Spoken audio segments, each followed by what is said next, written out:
Hi guys! So, let's start na. First, i-prepare natin yung ingredients na kailangan natin sa recipe na to. Dito, we have yung kamatis, sibuyas, patis, at yung isda, which is lapu-lapu yung ginamit ko. And then, i-prepare na din natin yung water at saka, meron ako ditong measuring cup para sakto yung tubig na magagamit ko. So, after natin i-prepare yung ingredients, i-set aside na natin siya, like this one. And then, i-chop na din natin yung kamatis and yung sibuyas.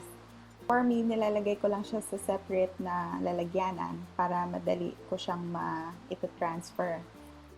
Ito, nilagay ko na yung water natin sa pan and papakuluan na lang natin siya para uminit yung water bago natin ilagay yung ingredients.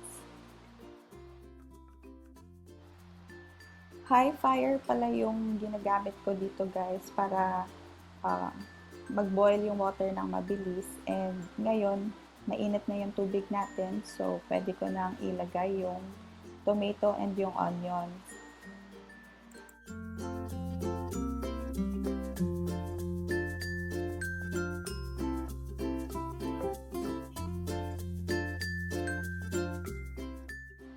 And after ko ilagay yung tomato and onions, i-cover ko na lang siya ng lid. Pero, syempre, babantayan pa rin natin ito para hindi mag-overflow yung boiling water.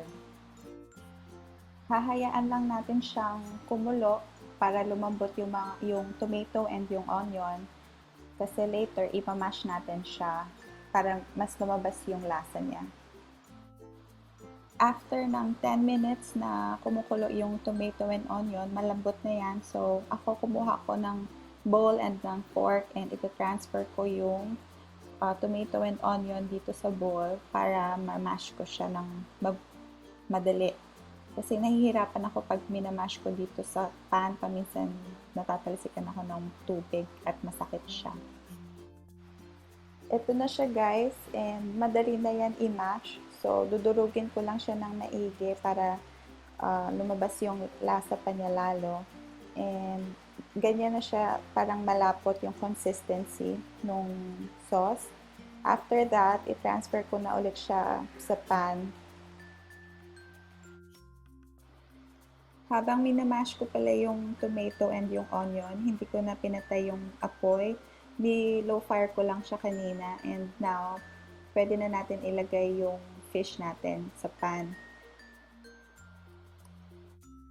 After natin ilagay yung fish sa pan, i-cover natin ulit ito ng lid, and mag-aantay lang tayo ulit na kumulo ito for around 10 minutes. Ganyan na yung itsura niya. Bantay pa rin of course. Tapos after this, yung kukuha tayo ng sandok, and then yung sauce niya, parang papaliguan natin yung fish ng sauce para maluto and magkalasa din yung upper part ng isda.